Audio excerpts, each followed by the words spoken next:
บรรยากาศตอนเช้าอีน้องดูนั่นตะกู้นั่นเลย กูมอง คือนี่คืออุ้งยินเสียงปืนเหมือนนึงโมเมนต์อ่ะคนการอ่ะป่า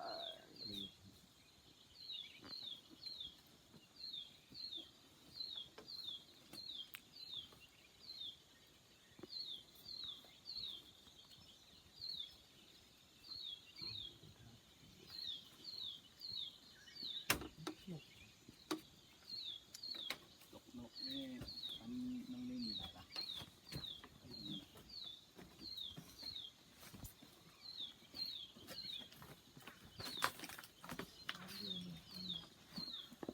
ลูกตุ้ม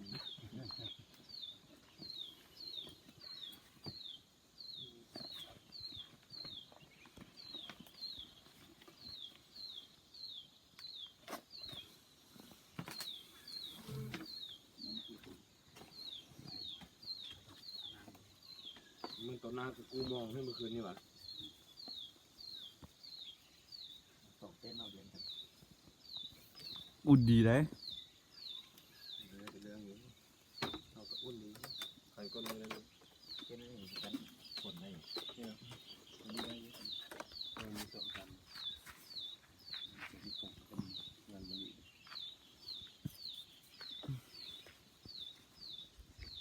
นักนอนอยู่เลย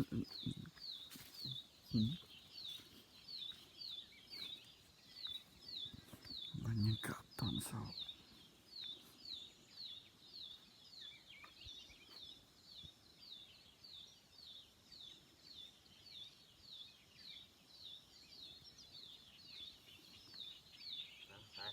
ใช่เช้าต้องดูหรอก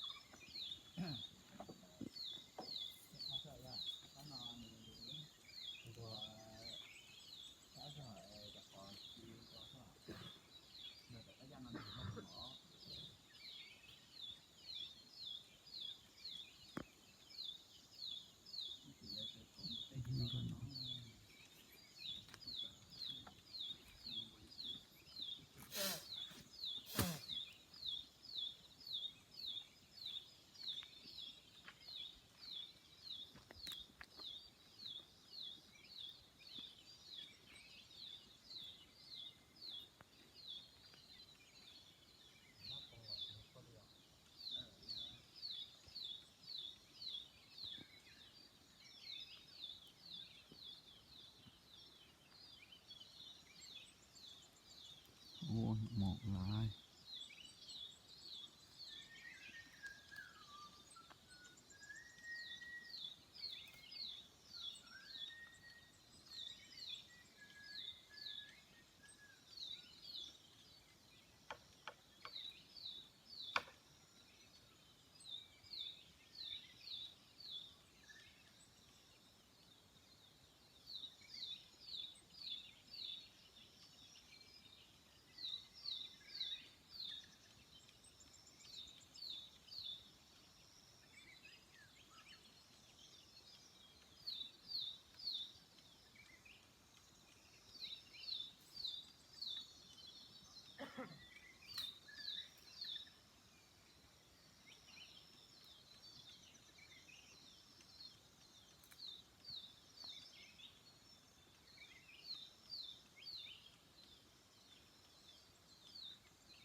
นี่ขบวนขุดค้นมันต้นนะสิ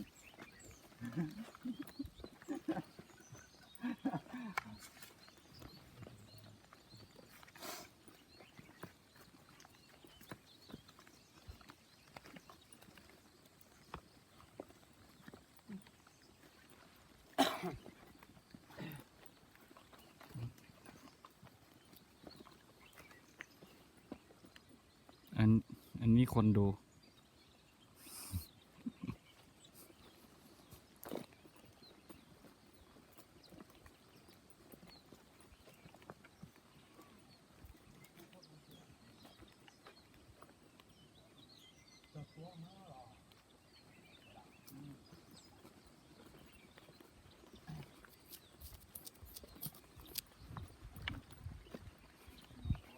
คณะ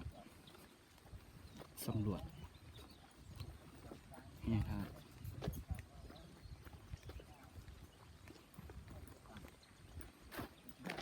โดยสมรูปครับอำนาจการปกครองบ้าน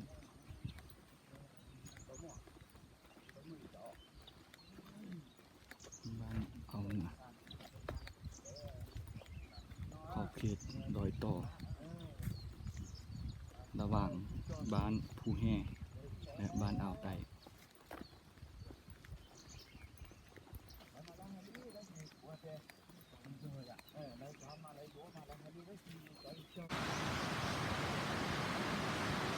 วันนี้ยังนั่งเลาะป่า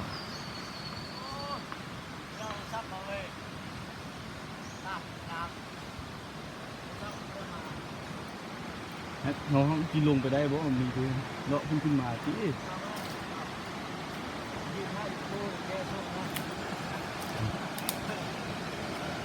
มันต้องมีทางลงทางนั้นเนาะนั่นแหละซีบนะไงอาบน้ำได้ยินเสียงน้ำตก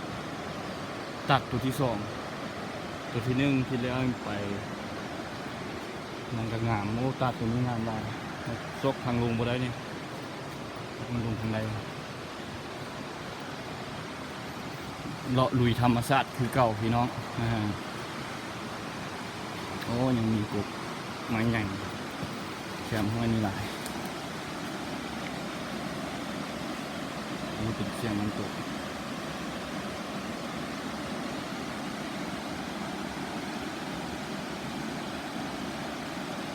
ได้ยินแต่เสียงน้ำตก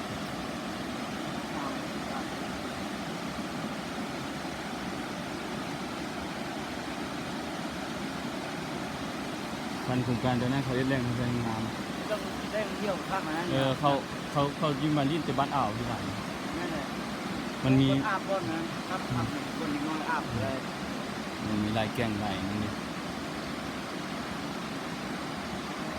น้ำให้มันครับที่ตรงเราหรือว่าเลยมีตรงคนน้อยอาบคนนะมันลอยมาเนี่ยที่ไปเห็นไม่เห็น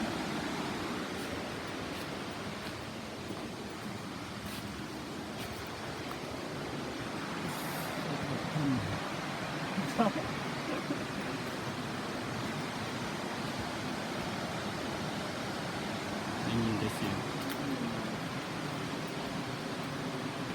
กินน้ำกันได้ยินแต่เสียงน้ำตก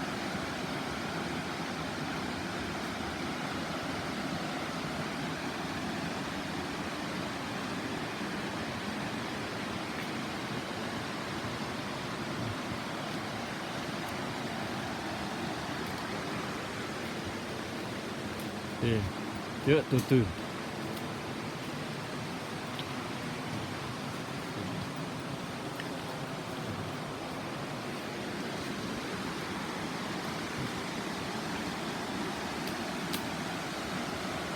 เห็นแล้วน้ำตกกะ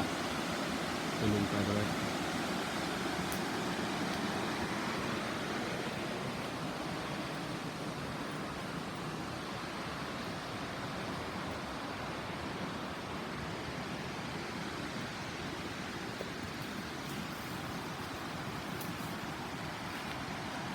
นี่น้ำตกแห่งที่2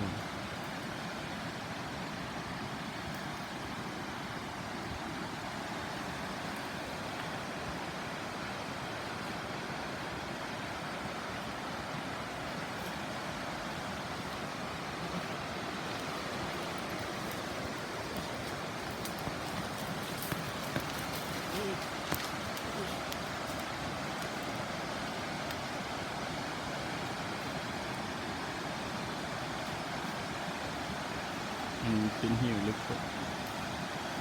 มอกเลยที่ลงไปได้แล้วนอกจากเลาะแขมห้วยขึ้นมา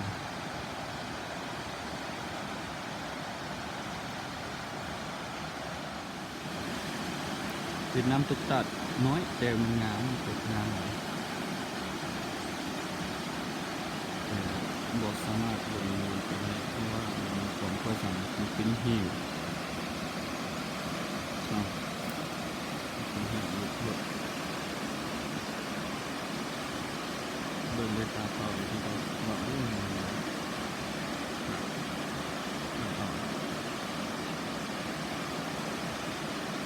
คือตอนนั้นไปตัดปูแห้ง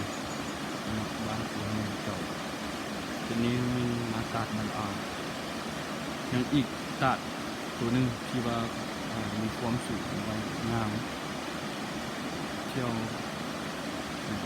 คือกันกับตัดตัวนี้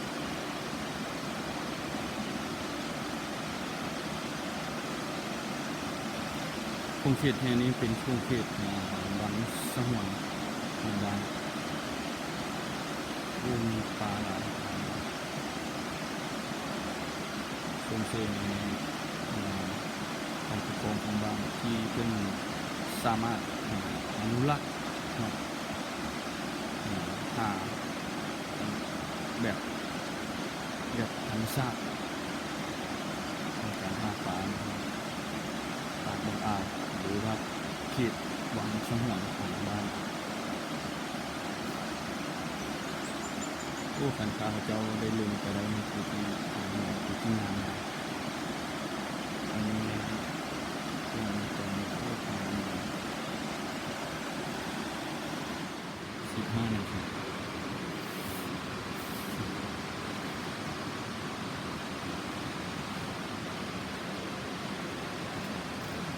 ยังพนันฮอดเครื่องทางผู้เดียวก็คือจิ้มเมื่อยแล้วเว้ยหน้าจืดหน้าเรื่องเขาเลย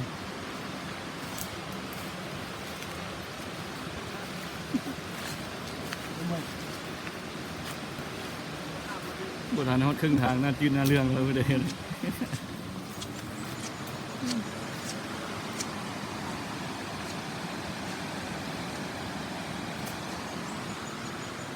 ดินทางต่อ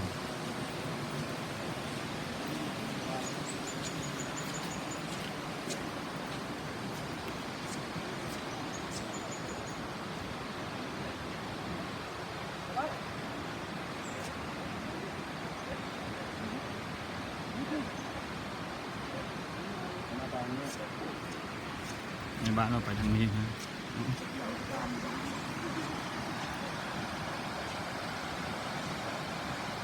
โอ้ยังได้ไปถ่ายทำกันคุยกัน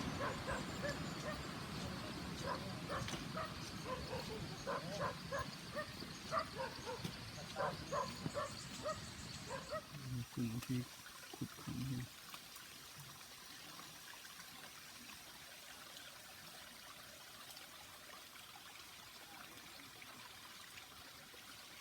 ลงประมาณเมตรหนึ่งจะเห็นครับเป็นป่าไม่หกป่าดุก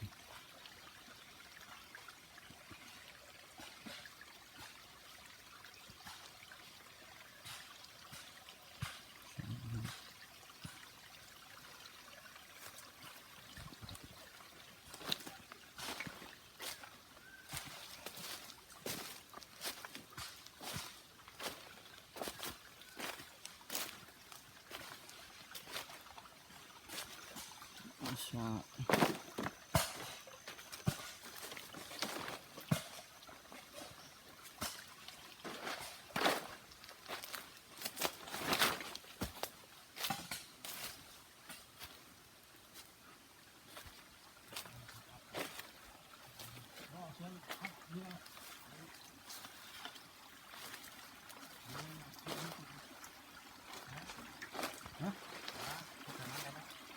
ครับว่าทีนี้ไม่เคยได้ข่าวนะคนหนึ่งนะคนหนึ่งล้างคนหรือคนก็ระบบมันหมดไหมล้างมันไม่มีแตกเลยมันก็มือเลยเยื่อมันแบบนี้ครับกระโดดมาได้แล้วล่ะ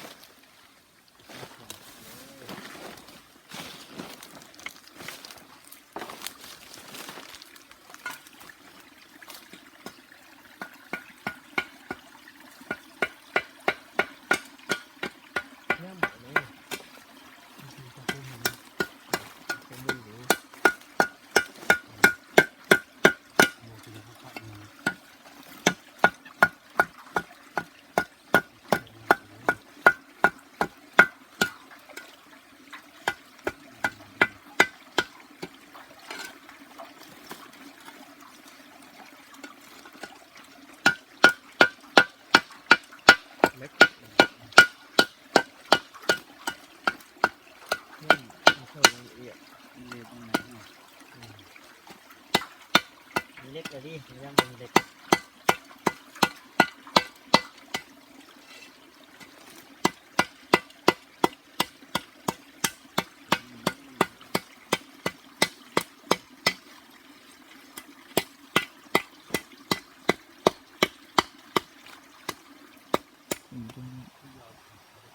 มีสามบนที่มีคำมีสองบน ทางรูปจะมาหรอเจ้าวะเฮ็ดทางรูปกันดูเจ้ามา เอาไทยให้กัน ถุงยางเฮ็ดถุงยางนะมึงรู้ป่ะ บางเนี่ยนะเหยียบเลยแล้วพี่กินอะไรมันคือหลงเดิมทำงานคือโกหก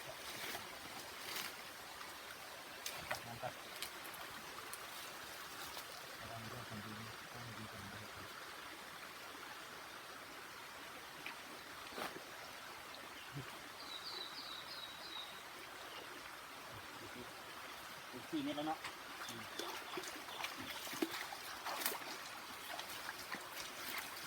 เขาเล่นมันทำ4 เมตรแน่นอนแล้วนะ ทุกงานมาดิ